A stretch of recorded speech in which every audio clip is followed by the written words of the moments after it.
Al. Hey, Chad, Gotti Jr. here. How you doing? Hey, how are you? Jason, you still here? Jason's on a crappy iPhone 6, so he drops off a lot. Yeah, I'm still here. iPhone 6. I'm trying to make it work. Yeah, I went for the big one. Well, with the big one, huh? Yeah, I went big. I haven't bent it, though. Well, that's a bonus. Yeah. Now, Chad, would you say of all the things that you accomplish in RC, this here, being on a Radio Impound podcast, has to be one of the greatest moments you've ever experienced in RC? Oh, you know it is. Yeah, Chad talks to me about it all the time. He's like, when are you guys going to put me on there? Now, Chad, we were discussing earlier about the radio race, the lottery going on now, and there's a lot of people upset that they're not making it in there. What do you think about all that? Well, I mean, yeah, I mean, it's tough. I mean, there's, 500 some people or something like that signed up for, the one open class there, and they only take 200, so it's a How tough would you deal. respond to people who say there's a lot of favoritism going on in the selection process?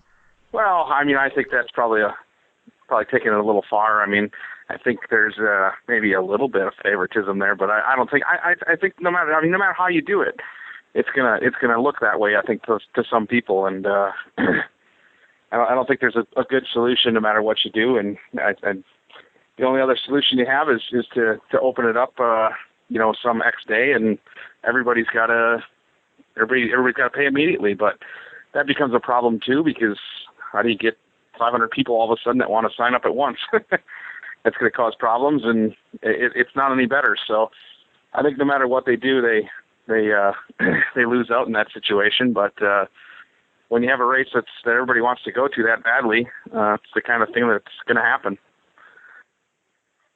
It's also a good problem to have, right? It is a good problem to have. That's very true. When you got a race that everybody wants to go to that badly, it's a very good thing to have. You got a race, big race coming up at your track too, right? Yeah, that's correct. We got the Spectrum Off-Road Championships. It's at Trackside Raceway. It's in 2 weeks, actually, the 7th, 8th, and 9th of November. So it's coming up real soon. So how are the entries looking for the Spectrum race? Well, it's going to be very. It's probably our biggest one we've ever had. It seems to look that way. It's a little difficult for us to judge that. The reason being, we kind of have a limited pitting area. Is one of our biggest problems that we have at Trackside. It's another one of those races that we typically sell out in maybe a few weeks worth of time of the event being open. And the reason we sell out is more because we can only fit 160 physical people in the building due to the limitation of pit spots. So the race fills up, in that regard, really quick. Everybody only signs up for, one class typically, and we have a difficult time judging exactly how many entries we get. But as of recently, we did some totals on some of the classes, and just buggies alone, and that's, two-wheel drives and four-wheel drive buggies, there's just shy of 300 entries right now, just in the buggy class. So that totals something like 119 modified buggies is the biggest class. So it's pretty awesome. Now, you're only allowed to use Spectrum radios at this event, correct? No, not so much, but I think they would like that, I bet. That's a lot of mod buggies for one race, huh? Yeah, that is a lot of mod. Honestly, I was trying to think about it, and we were kind of, actually, a bunch of us, when we were sitting around the track after club racing on Tuesday, we were kind of talking about it a little bit, and I'm not sure that I've really been to a race that, besides like a World Championships, that had more in one class like that. Probably any race that I can really think of. Yeah, it's pretty rare. It doesn't happen too often. No, I mean, I remember recently there was some race that had like 90 mod buggies, and it's definitely a super popular class on the circuit. I mean, yeah. A lot of people want to sign up for that. It's almost like the race itself. It's kind of the prestigious class to be in. Yeah. Yeah, I mean, definitely. And it seems in our, the Midwest area here up towards Wisconsin area, it's especially in the last, since the beginning of the year, kind of when the B5M kind of came out, it's really picked up steam. Just in general, even the stock class, I think we have something like 96 stock buggies or something like that. So it's pretty unbelievable. It's not untypical to have 4 heats of stock buggy racing on Tuesday night, and on our other days it's typically even more than that. I mean, do you know, as far as the 4 heats, like how much all the cars weigh? How much are the cars weigh? That's all anybody. That's all they care about, right? Is how much they weigh. That is true. I'll tell you, we have a scale that's right kind of by the door on the entrance to our hobby shop, and that thing has always got a car sitting on it. It's like a race within the race. It kind of is. Whoever gets the car the lightest, the fastest, seems to be the winner. I don't remember if I told this story before. We had when we raced the Worlds the first time, we all went to Japan in '95. Scott Hughes his nickname was the Squirrel, so he was being a squirrel. And in 4-wheel, he didn't like racing his 4-wheel for some reason, even though he's a badass driver. And what he did was, his competition for the weekend was, every time he brought it through tech, he wanted it to be the lightest car there. So he was taking, every qualifier, he was taking things off of it. And it got to the point where he was taking screws off the car. He was like, he's like, well, it has 4 screws holding on the tower. I'll just use 2, 1 in each corner. And wow. He's doing this at the World. And it got to the point where he had his under tray was on the bottom of the car, and there was like a piece that held the under tray on the front of the car. And he's like, you know what? I'm just gonna servo tape my under tray on, and he goes, I can take off this heavy piece that holding on my under tray. So he's out there in a World qualifier. He's on a great run, and the under tray falls off on the straightaway, and it plows just like a truck into the end of the straightaway wall. It flips. The front just flips down, and it starts dragging the dirt, and he just goes straight into the wall. Yeah, sometimes having light car isn't necessarily the answer. Yeah. It was really funny. Yeah, I could imagine. Well, talk to us about your racing, kind of how you got, quickly how you kind of got into RC and kind of how you got on the associated team. Well, I started really racing sometime around 95, 96, somewhere in there. It was kind of on and off at first, but I kind of grew up around RC stuff my entire life. My old man, he did a lot with airplanes, and he always had some cars that he had laying around that we would play around with out at the campground when I was 6, 7 years old. And on my 12th birthday, they gave me a RC10 T2 for that, and I started racing after that, which was right around 95 or 96. I ran that for quite a while, and I would say probably not until I was really out of high school did I really get too serious about racing. I did a lot with baseball. I actually played college baseball for a couple of years until I had broke my ankle, and that kind of put me out of any dreams of doing that. But after that, I started racing more. I actually moved to Milwaukee to go to school, and that was when I started racing at trackside. Of course, Scotty Ernst owned it then, but pretty much the whole time that I was in college, I worked at Trackside as a part-time job, which meant I was there all the time. And in 2006 is actually when I was first sponsored by Associated, and that kind of came about. The Nationals, the Roar Nationals, was in Indianapolis that year, and it was only maybe 3 or 4 hours from Milwaukee, so I was able to get down there. And kind of as a privateer, I didn't have any sponsorships at that point besides, I think, Team Orion maybe at that time. And I was able to make the A main and two-wheel drive buggy. And then kind of the rest is history from there. I ended up with Associated and Reedy, and I think J Concepts was right around the same time, maybe a year later, something like that. And I've been with these guys for quite a while now. And, you went on quite a run a few years ago, and you won, would you win Motorama, Reedy Race? What particular year was that? That was 2011 and 2012 really were probably, at this point, I would say were my peak. Yeah.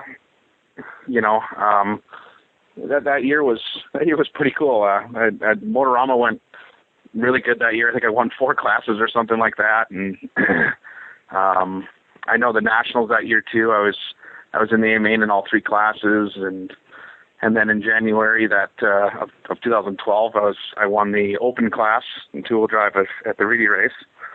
But yeah, all those races it was a pretty good string, that's for sure. So it's amazing that you're able to win, but even more amazing that you got in the race. Well, yeah, exactly. Sometimes that is the case.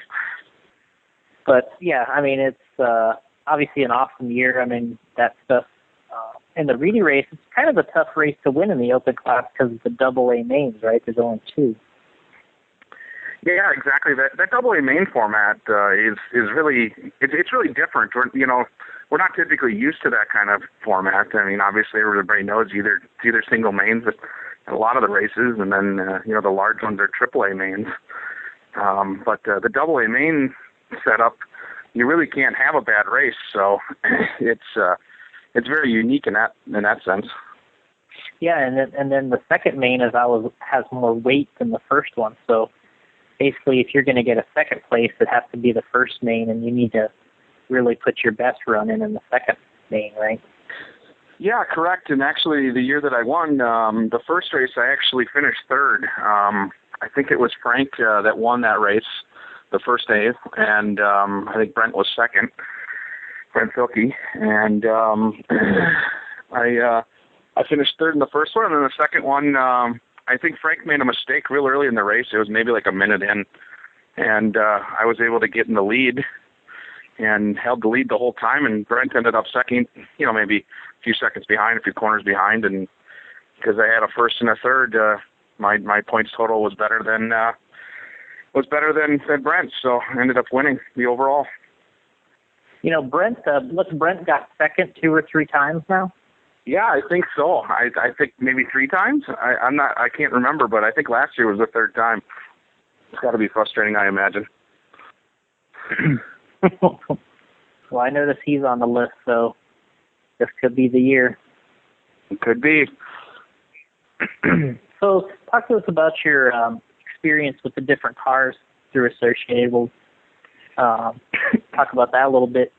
From when you kind of first made the main at the Nationals, you were on the B4 into the different rear motor to mid motor options. And talk about that a little bit. Sure. Yeah, I mean, the cars have definitely evolved. I mean, the evolution's really been as of recently. I mean, the last couple of years is really where the evolution has changed. But I mean, up to that point, yeah, there was minor changes, but that B4 platform was pretty unreal for a lot of years. It was definitely a hard car to beat. But the change between the rear motor and the mid, I mean, it's actually made it almost easier. It's kind of funny to say that, but everybody's going a lot faster now, of course, than they were then. And if you look at kind of the end of the rear motor era, I guess you call it, really the equipment now isn't that we're putting in the cars hasn't changed a lot. But of course the design has, and the difference in speed is pretty unbelievable. And it kind of shows you maybe the lack, maybe how little the cars really worked before, to kind of help you get around the track. It was more, a natural talent or maybe little things that you did to the car to modify them, that really made the difference in the past, where now everybody's kind of on an even playing field with the cars. You really can just go buy a car kit and you can race no different than the professional guy does. And it really comes down to just wheeling it, and you can really drive them hard nowadays, that's for sure. What do you think, as you transition from the rear motor to the mid motor, what have you kind of learned and between the two cars, and maybe helping somebody that hasn't actually went to mid motor yet, and what can they expect, and some stuff that you've learned maybe. Yeah, I think the big difference is just the ease of getting the car around the track. I mean, if you're someone that's kind of on the fence between, do I get a mid-motor car, or they still are fairly new in our industry, but if you're kind of thinking about it, it's just easier to go faster around the track. The car kind of works for you. I don't know if there's been really too many setup things that really are different. It's actually kind of funny when we started running the central conversion of the B4, beginning of last year. Realistically, we weren't really doing anything different setup-wise. In fact, we were trying to emulate the same setups that we had on our rear motor cars. It's just when you went to the mid motor car, you could drive it faster in high speed corners. You could drive the car harder into the corners, and it was just overall lap time faster and easier to drive. So now as you transitioned into the B5 line, what are you liking about this car versus like the C4 stuff? Well, the biggest advantage is the strength of it.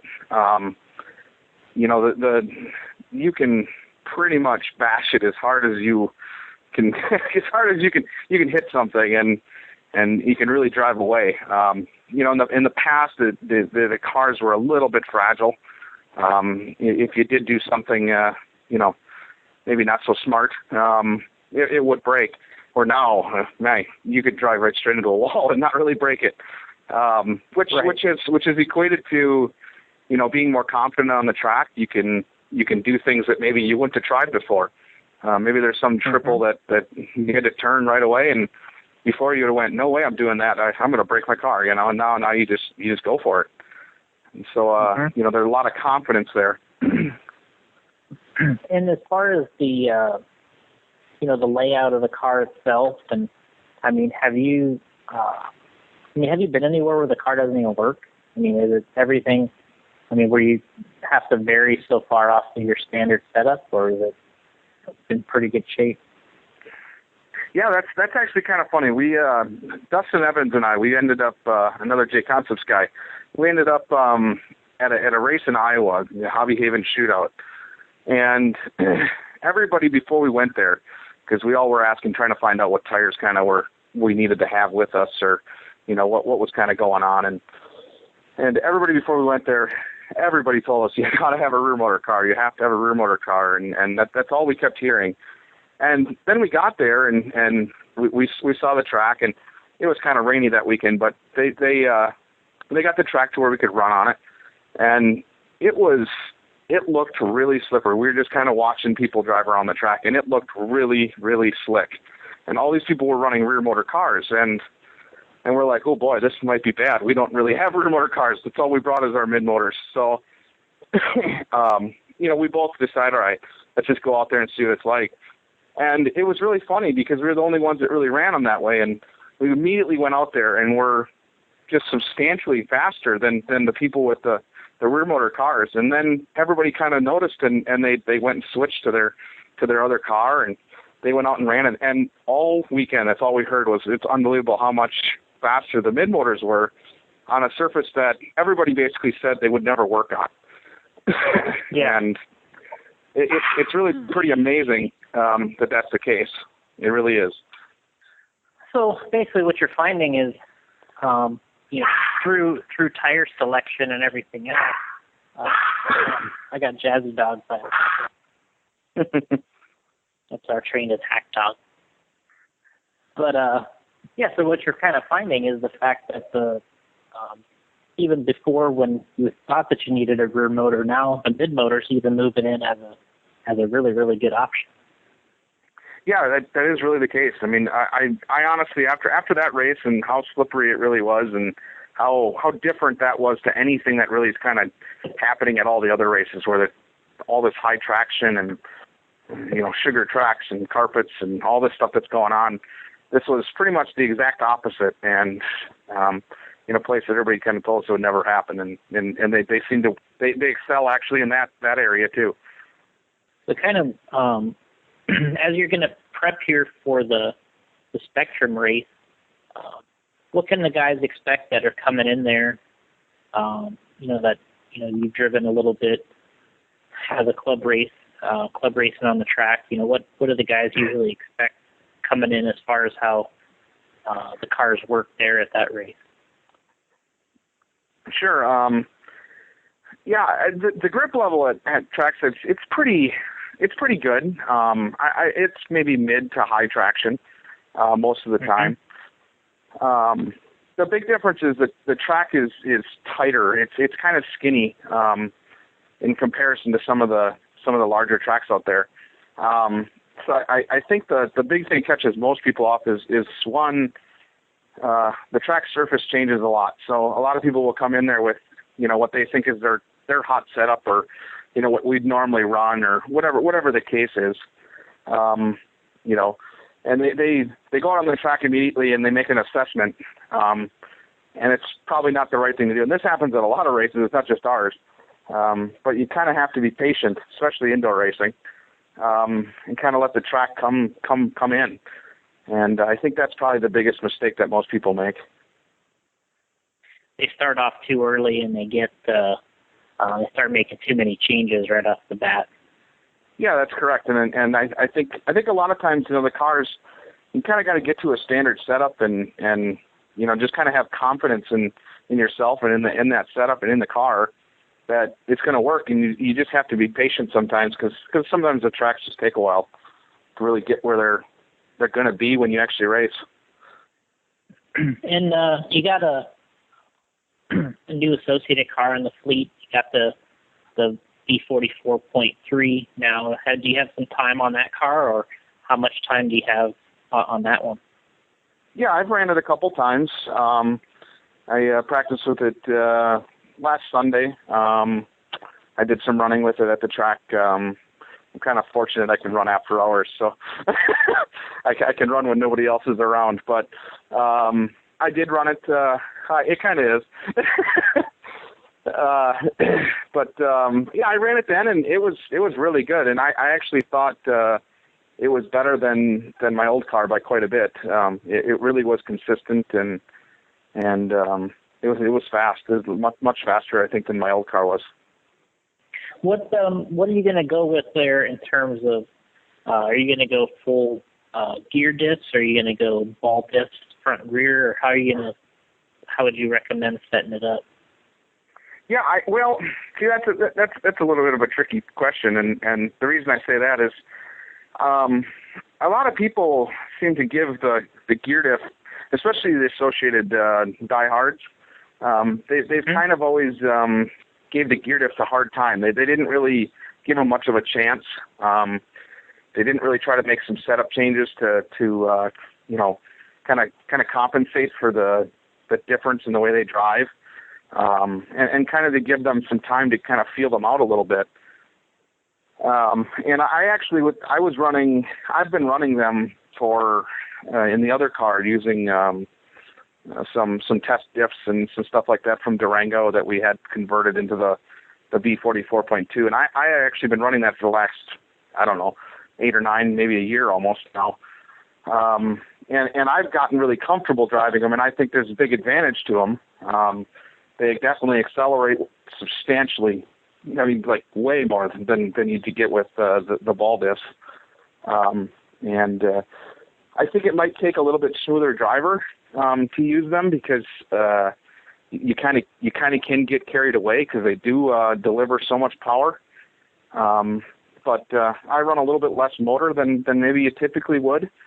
Four-wheel drive, everybody seems to want to strap 5.5s or 6.5s in their car. Right. But I'll run a 7.5, and I find it actually seems to be smoother to drive and actually easier to drive. So, I mean, basically what you're saying is the car out of the box is a pretty good starting setup even on your track, right? Yeah. The setup right out of the box is really pretty good. You hear that? Box stock is good. Who'd have thunk? A lot of these guys, they love to change everything, huh? Yeah, I think people get a little carried away. They do like to change stuff. Everybody likes to change stuff. It is a big change, I think, for a lot of the associated people that have been running 44.2s for a long time. There is a very big difference in the way the gear diffs drive compared to a ball diff. But I think with time, people will see the benefit to running them. So, what's your third class going to be at the Spectrum? Are you going to run short course? Yeah, I'm gonna run short course. Ugh, short course. Ugh. What, you don't like short course? Oh. No, short course is great for new people. It really is. What's going on here, man? I thought this short course was slowing down. Well, it's slowing down at our track, I'll tell you that, but I think it's partially all the buggies. People are buggy bananas right now. They are buggy bananas. If you could, I think as soon as the people come out with a new short course truck, it'll be big again. Yeah, TLR just released one, so maybe that'll be just in time for Chad's race. Maybe they'll stack in a few more entries. Yeah, it's possible. Yeah, what about stadium truck, man? I just don't think you need both. Pick one. Yeah, exactly. Get rid of short course. Oh. I guess I set myself up for that one. Yeah, it's the one thing I don't really like. I don't like both classes. I think it should be one or the other, and I hate to say it, but I think it should be short course. Let me ask you a question. Sure. If I'm getting into the hobby and I see a short course truck and a stadium truck, I'm going stadium truck. Yeah, but you're experienced at it. You understand. I mean, experienced? You're experienced enough. You I haven't paid I think since a new 99. Oh boy, that is a while ago. Gotti when Gotti quit racing, they just came out with commutator truers.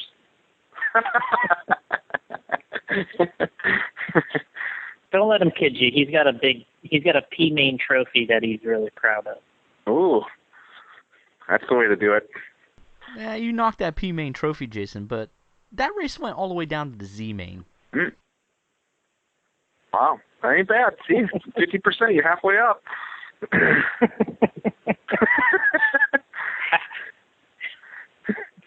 You're like, man, it's like that's the whole half empty, half full theory, right? That was, yeah, that's glass half full. You're like, ugh. You're like, you're at the top or you're in the bottom half. I'm either in the top half or the bottom half. Now, what were we talking about again? We're talking about short course. Yeah, short course. Like, if I'm getting into the hobby and I'm looking at a short course truck and a stadium truck, dude, I'm starting off with a stadium truck. Well, my question is, does the guy with the stadium truck actually finish the run, or does he have a broken arm or a broken part on his car? That's part of it. That's where I think the issue is with the stadium truck class is it's still, they're fragile, and they don't bash as well. You go take it outside. I mean, I know when I was a kid, I both raced my car and I also played it in the street at the same time. So, I think the real avenue, I think, is really with short course.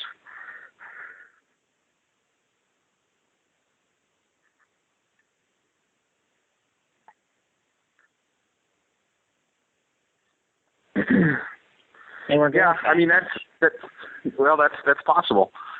Everything is a lot faster. I mean, look at the Traxxas with a Millennium system. My goodness, out of control.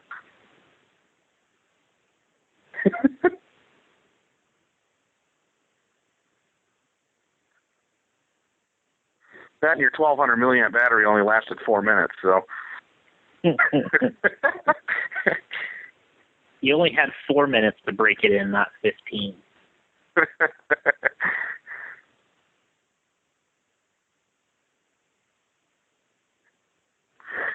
I thought maybe it was gonna be a situation where people were gonna transition from the short courses to stadium trucks, but it seems to be just too many classes, to have to support that to work at a club level. Yeah, I agree. We just need to get rid of short course. There's a Bring Back Stadium Truck Facebook page.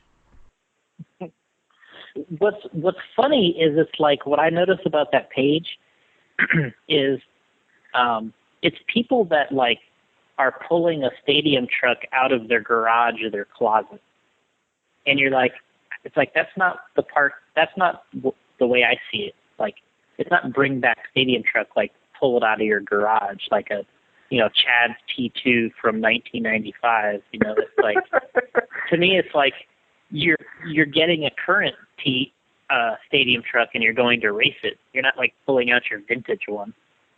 But yeah, whatever. You know what? Paul made this comment a couple years ago. Is he's like, these short course trucks. He said the short course trucks are so hard to drive. He's like, we might actually teach people how to be better drivers in buggy, because if you make it through short course, then when you run a buggy, you're like, man, this thing is a cakewalk. It's got more. It's got more traction. It doesn't want to flip over. It jumps better. But we've gone a little overboard with we always do this in every class, but it's gone a little crazy in short course. When we went, now you dial in the thing in like a buggy. Yeah, it all comes down to tires again. Mm-hmm. It's too bad that the short course class has kind of went that direction. I think it would have been, I don't know, it's hard to say. I mean, with racing, it's always going to want to migrate to that. We have to go faster, and everything's got to be faster. We can't stick to some spec where you use tires that are more realistic or bodies that are more realistic or whatever that case is there. And like, I don't know, it's too bad that it's not like that, because when it first started, it was pretty authentic. It was pretty cool that way, and I think that's what made it really take off at first. And now it's kind of went away from that. Yeah, I think you're right. Obviously we've been a part of that over time, is making all the current tires for short course, and we've noticed it having an effect on the racing. There was a time where I thought that it was doing so well, the class, and the class was really thirsty for new bodies and new tires and wheels, and that peaked out about 2011 area. And I think people really enjoyed it.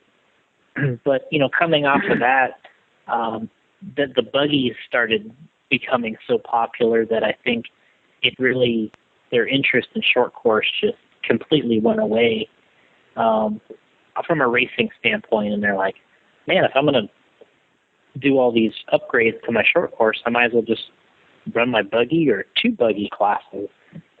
Yeah. So, I don't know. I'd like to see it stick around because it is a great entry-level class. It's honestly probably our only entry-level class we have in RC right now, because there's not very many RTRs available for racing buggies and stuff anymore. I'm a little surprised. I'm actually a little surprised by that none of the companies have came out with a ready-to-run mid-motor car yet. I don't think anybody has one that's technically out. I mean, of course, you could convert a low-C ready-to-run buggy or something like that, but I don't think it has the ability to be a mid-motor car right out of the box.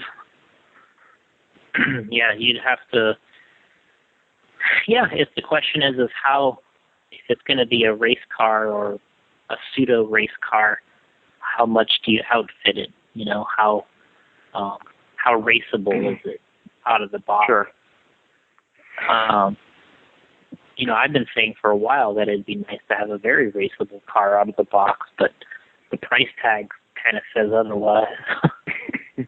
Yeah, I imagine it would be quite pricey. You know, I said to somebody, this was when we were running the nationals at West Coast, it was a couple of years ago, and we were breaking in some tires for Mayfield, and I was like, hey, give me your car. I'm going to go outside in the street and drive it and break in your tires a little bit. So he just hands me the car and the radio.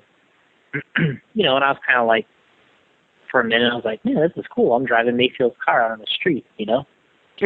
And then I started thinking, I'm like, man, it'd be really cool if you could buy this car, you know? It's like for the people out there that don't have the ability to build such a nice car, or they don't care about the cost and they just want to buy, you know, the most badass car. You know, that would have been, but you know, I'm looking at it and I'm like, this is probably $1,000 B4 if you have his radio. You know what I mean? Like, it's how crazy do you get? It really adds up. Yeah, that's right. You know, I mean, you know, where do you stop, I guess? It's like you go from a Slash that's $200, but it's ready to run. But if you want to find Mayfield's B4 at the time, it's probably $1,000 car. But of course, the radio, it's probably actually more than that. But you know, the radio itself is over $500. So you know, obviously that's a big chunk of it. You know, if you use the more of a budget radio, the price would be better. I wonder. I just kind of wonder if you couldn't have, you know, more just a ready to run, just the car itself. So you might not have a radio with it, but I think the overall you could build a kit that had a very capable buggy with a servo and a speed control in it or something like that. You know, for it wouldn't be that out of line, you know. Just the car itself. Well, I guess now that we're kind of talking ourselves into that area, I mean, if you take the radio out of the picture, you that's associated now. I guess this kind of leads into another question, but you know, you got Associated who has their own car. They have their own speed control in Reedy. They have their own motors in Reedy. They have their own servo for the XP digital. They're pretty damn close to being able to put together a pretty factory ride with their own products. Yeah, that is, I think, one advantage that they're going to have going forward. If they can, you know, continue to develop this speed control. You know, into other products, not just a full race version, of course. You know, have something that's more oriented towards maybe a stock class or something of that nature. You know, that kind of gets away from what we were saying, where you want just this full-blown race vehicle. But you know, do you really need a $220, $230 speed control to go the same speed at a club race? Probably not. And you could conceivably, a company like Associated, where they do have all of those products under one company, they maybe have the ability to do something like that. And I think it would be pretty cool. And then honestly, I think a lot of people would like it. Yeah, I mean, I think it does have the potential for a ton of success. Yeah, I think it's kind of funny. I think we've kind of talked about this, you and I, Jay, about a few times, and I know you kind of you got to feel the same way I do. But most of the racers nowadays are really lazy. I remember back in early 2000s and even before 2000, all the motor stuff that we used to do, and every run you had your motor out of your car to cut the comm and put brushes in it. The batteries were constant work. You ran them one time a night. You had to have 6 of them just to go racing. Nowadays everybody's kind of spoiled. You have one battery, and I don't even take it out of my car. You pretty much can be as lazy as you really want to be, or you can get as serious as you want to be, and really there's not much difference in performance on the track. which is a good thing for RC. What I kind of saw too was the going back to that. I mean, it's getting to the point where the battery is almost built into the car. It's getting to the point where you can use that one battery pack. Not that that's the safest way to do it with charging and lipos, but it's almost becoming part of the car now. The way they look, the way they fit. When I look at mine now in the pits, I'm like, why is there even a battery strap on this thing? It's like, let's just build this battery into the car already. Get it done. Yeah, I wish the battery just had like screw mounts from the bottom and you just bolted it in. Yeah, exactly. It's like, oh, I got to take my. Then you're like, oh, I got to take my battery out. Yeah. It has. It's really pretty unreal. But then the other thing, going back to your one battery, it's like we were talking to Paul Lemieux once on the show, and he was telling us the on-road nationals last year, he took one battery to the race for touring car. He's like, I have one battery. Yeah, we gave him a hard time about that when he came back, because he told us, we're like, seriously? But you can do that though. That's the thing. When I was running touring car with nickel metal hydride, runtime was such an issue that if I went to a state series race in Florida to race with Paul and the guys that were really fast, I would buy new batteries for the race. Like, I would have to build 3 batteries for modified touring car to like be competitive. And it's like Paul Lemieux going to the nationals, and he's like, well, whatever's in my car, that's fine.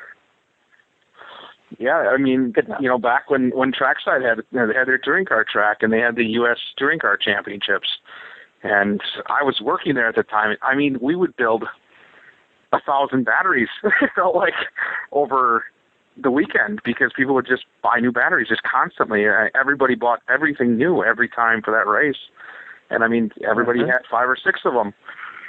You would just sit there and just solder away for people, because most people they didn't build them, or they couldn't solder, or whatever the case was, and you would just constantly be building stuff like that. And now, like you said, one battery, go to a race. Unbelievable.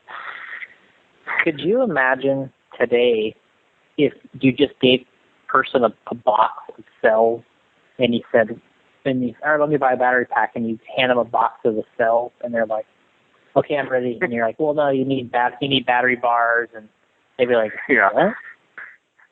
And then they'd say, well, what do I do with these? And you're like, well, you have to solder them to the cell. Well, what? Yeah, it would be difficult for them to fathom. I mean, I've been a big promoter of helping kids around our track, and I always think that the team guys should really be emphasizing their time when they're club racing or whenever they're around the track, helping people like that. And you tell a kid that's 14, 15-year-old that's racing and he's doing pretty well, that you used to have to do stuff like that, and they look at you like you're crazy. And they basically look at you like, well, I would never even do this if I had to do all that stuff. And it's kind of sad at the same time, but it's kind of the reality of where the racing has went. Yeah, essentially now we're racing almost RTR type cars. I mean, we're talking about making it even easier having the whole thing built, but essentially at this point, the thing is it is easy. You build it right out of the box, like you said.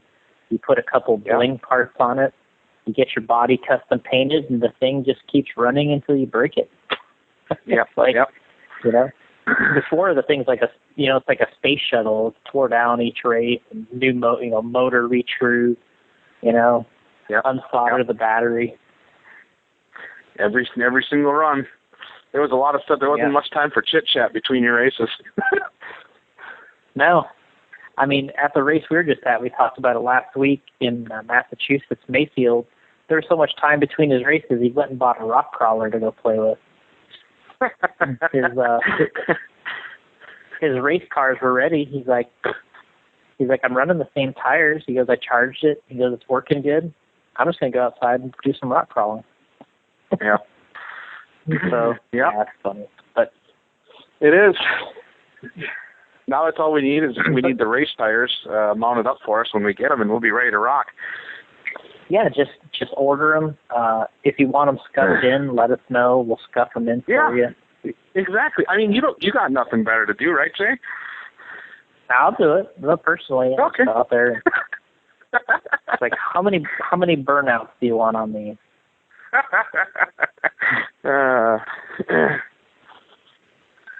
So we got the Spectrum coming up. Are you going to any other races the rest of the year here? The only other race I may end up at is Hobbyplex's the last JC finals for the national tour. I haven't decided yet, and it kind of depends on my work, but that's really the only thing that I've thought about. Besides that, I don't actually have anything planned. That'll be great if you can go. It was a very interesting and unique track last year.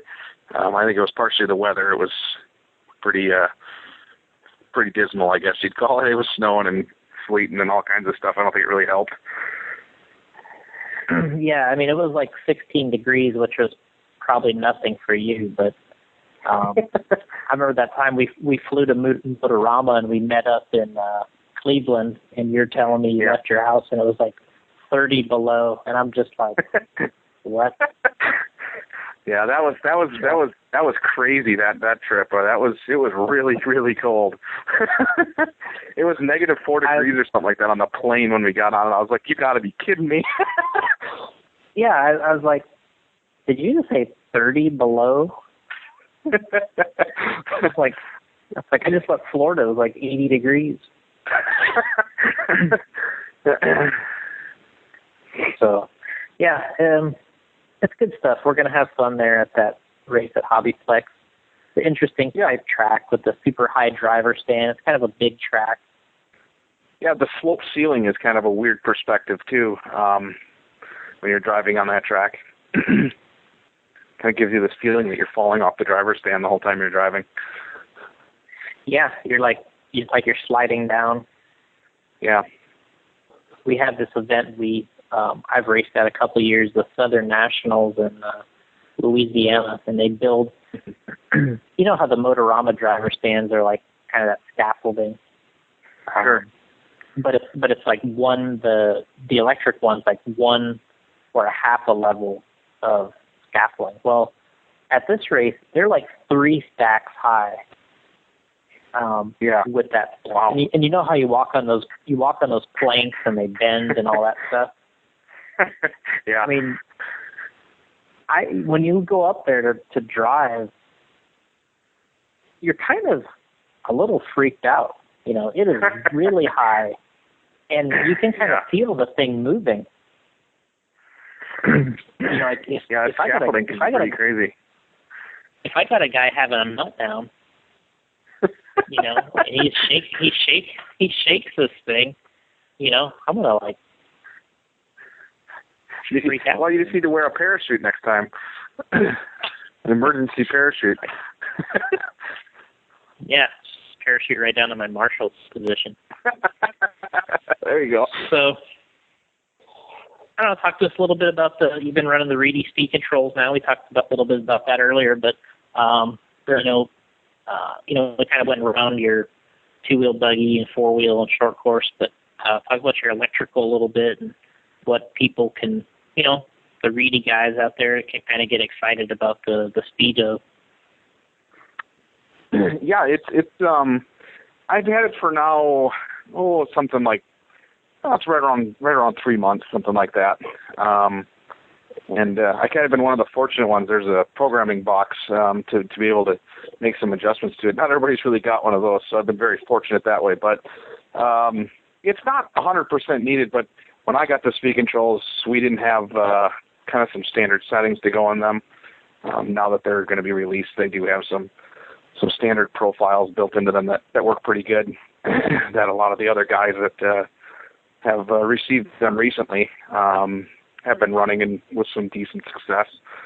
But they've been they're really robust. They're strong. I mean, I haven't really seen one fail anywhere, which is always a bonus for electronics because everybody knows how much of a bummer that is when you spend a couple $100 on something and it fails.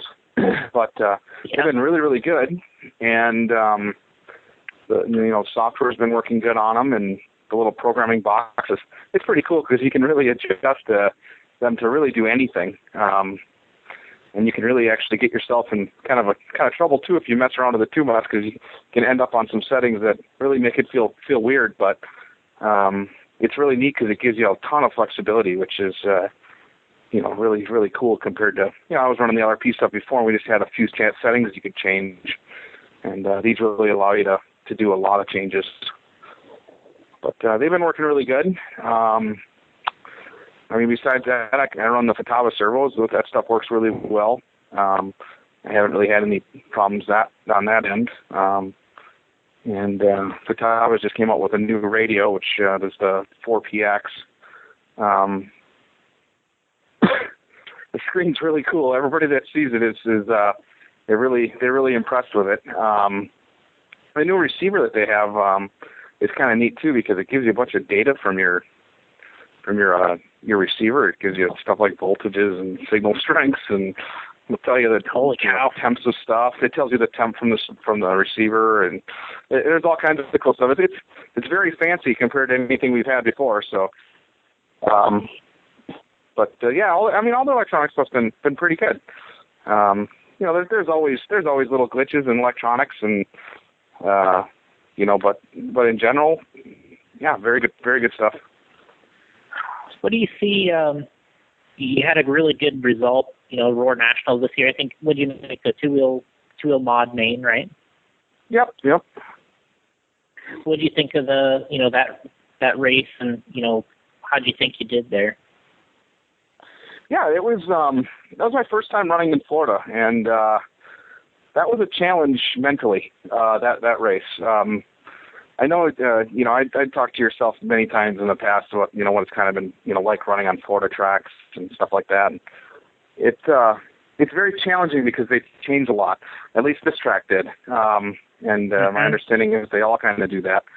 And you have to stay pretty mentally strong to not get overexcited or overcompensate. Oh, I got to go do this. Oh, I got to do this. You really have to stay focused. Have confidence in what you did before you got to the race, and kind of just keep strong and keep pushing. Never really give up. And I think the race this year it was pretty fun. I mean, the competition at the race was unbelievable. There was so many good people there. That's what I thought. It was really easy to go from a 5th place run or a top 5 run to a 20th place run with a few second bobble, and that's pretty awesome when it's like that.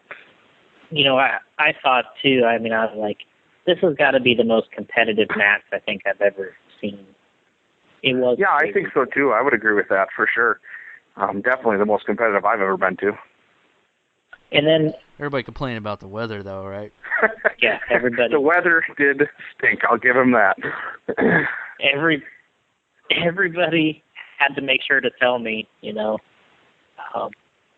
it's kind of like, you invite, it's like you invite people over your mom's house for dinner and she cooks like the worst food. It's like, that's how the Nationals was, it's like, yeah. Hey, come to the Nationals, it's like, like 1,000 degrees out there and you're in this building and everyone's just like, I can't remember how many times people, I can't believe you lived here. This is horrible. Yeah, that happened a lot. What I can't believe, Jay, is that you wear pants all the time. That's unreal. I would have died if I was wearing pants. Yeah. Well, that was part of staying mentally strong. Ah, there you go.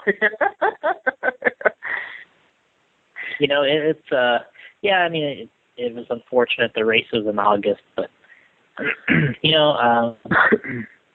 it turned out, the race, I think, actually turned out pretty good. We were having our doubts, coming up to the race of how much time they were going to have to make things for the Nationals. And, I thought it went okay. It was only a couple months ago. I mean, what was it, 2 months ago? And it already feels like it's been a year. But yeah, it has. I think the big thing, a lot of us were really panicking when it came to about Thursday, and the track really hadn't changed a whole lot. Yeah, it was still just so slippery, and no matter what you tried to do, you could try different tires. A lot of people were really scrambling, and people were trying all kinds of stuff that you normally wouldn't do. And really nothing worked. It was just kind of, you were out there and everybody was doing the same thing. And people that, normally wouldn't struggle were struggling. And that's when you knew it was kind of weird. But that was still happening on Thursday. And all of us are like, oh my goodness, what are we going to do? And then it really came around, that afternoon and the rest of the race. And the track really was pretty good after that. Yeah, by the time we were qualifying, the second round or, even the first round, and it got to the point where I remember maybe the third or fourth round, I'm like, the track's actually pretty good right now. It's hard to drive. It was a hard, people were kind of laughing at the layout before everybody ran, but I'm like, when you add a bunch of traction, this elevation, all of a sudden this thing becomes really hard, It's, yeah. You don't I actually really enjoyed the layout. Yeah. Yeah, I thought it was that the kind of up down corkscrew hills through the pits and stuff like that. It was really challenging and really fun. So with your A-main run, Chad, at the Nats, yep. that puts you in invitational, right, for the Reedy race? Yeah, I'm excited about that. It'll be the second time, so it's going to be fun. What do you think about racing in the Invitational? For guys that don't know what it's like, obviously you're an A-main driver at the Nationals, and then you get in a race with a bunch of people that are, say it's a 30-32 race, racer field. You got a lot of people that are just as fast as you. What do you think it's like out there? Well, very challenging. I think most of the time, my last experience, it was still when it was at West Coast. I wasn't able to get to the Reedy race last year, it was both enjoyable and it kind of wasn't fun at the same time. After a while, you kind of get tired of driving around in fifth and sixth place. Because it's kind of reality that, myself, I don't normally run at the front of the pack even when I'm in A-mains. I'm normally a midfield guy, and that's kind of the way it is, and I accept that, and I try to do better than that, but that's the way it is. But at that race, if you're not winning races, you really don't stand a chance to win. So it's kind of demoralizing almost when you're running around there in the middle of the pack. But it's really fun because you're racing against guys, your same speed. The racing's normally really pretty darn good. Even way back in the packs, back in 5th, 6th, 7th place, and so it's kind of both. It's really cool, and if anybody gets a chance to do it, always take it because it's super fun. But it's also it's tough and it can be frustrating. Yeah, I mean, I know from my experience, when I raced in it, I was like, how can these same guys, no matter where they start, they always end up ahead of me? Like, it's like unreal. Yeah. I'm like, it's funny how there's a certain crew of guys that always have that ability to, I don't know how they do it, but it's like, in my day of racing the Invitational was Kinwald and Pavitas, and Kinwald would start in 10th, and by lap 3 he's in 2nd, And yeah. What's weird is it's not only he's making passes on people, but it seems like pile-ups happen, and he's the guy that just is 2 steps ahead of everybody, and it's like, while he's driving his car, it's almost like he's laughing, there's a pile going around, it's like, and it's like, it's weird how it works, but yeah, it really is. Like you said, I found it frustrating too when I wasn't competitive as I wanted to be. Right. And the times that I had the best experiences is when I was competitive in it. I get a couple seconds or thirds, and I felt like, all right, I belong in this, and it's going pretty well. And if I could finish in the top 10, I was like pumped, Yeah, I think doing it the first time, when I did it the first time, I think it was I took too many times when I was finishing in the middle of the pack, something like that. I took it to heart too much that I was failing, that I wasn't doing as good as I wanted to be, or however you want to say that. And I think this time around, I'm going to enjoy just racing, the physical racing. Mm-hmm. Maybe I'll do really well. Who knows? I don't know. You get on that weekend, you never know. But, if I'm not, I think the mentality needs to be have fun racing whoever you're racing against. It doesn't matter who it is. And kind of try to just keep up beat that way and maybe surprise, maybe how well you do. Yeah, I mean, I think you have to look at it like, I got to beat anybody that I can. If it's a 5th, I want to get a 5th. It's right. Like, because at the end of the day, sometimes those are going to be really good finishes for you. They really could be. You're right.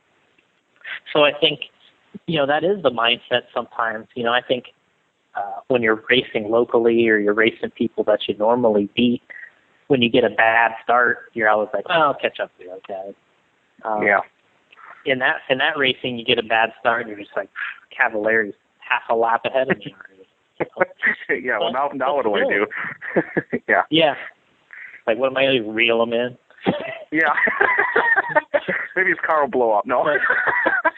Yeah. So, yeah, I think it's like, well, it's all right. Well, let's make the most of this. If I could pull a 5th or, get into a 4th, it's like, that's a pretty good run. Yeah, it really is. And that's what you have to remember is that you are racing against everybody that is supposedly the best, and everybody's there. You're a 4th place isn't so bad when you're racing against people like that. Absolutely. And you know what? There was some people last year doing that at the race. They're kind of making the most of what they had, and it made it pretty entertaining. I think those guys did pretty well. There's always the guys that get off to a bad start, and it's hard to break out of the 7, 8, and 9s. But if you can get up there in the 4 range and get some 3s, and it's like you get to be closer to the mix, and I think that's what makes it fun. Yeah, exactly. When they start they start tabulating the points after each round, and you're like, man, I'm only 3 points out of 10th, or 3 points out of 7th, you know? Yeah, exactly. I got my front row start coming up. Yep. So, glass half full. Well, I keep the glass half full. Yeah, glass half full.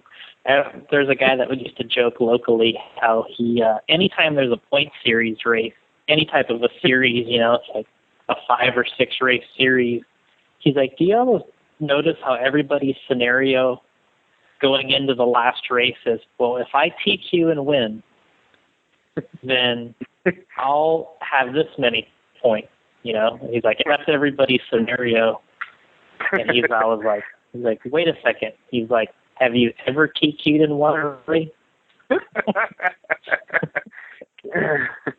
But, yeah. Glass half full. Yeah. Well, that's about all the questions I got for Chad, other than good luck at the Reedy and hope to see him at Omaha. Yeah, for sure. So good luck at the Spectrum. Kick some butt. Yeah, I hope so. It's gonna be fun. A lot of fun competition this year. Well, thanks for joining us, Chad. Yeah, thank you. Talk to you soon. Say bye to everybody, Chad. Bye, everybody.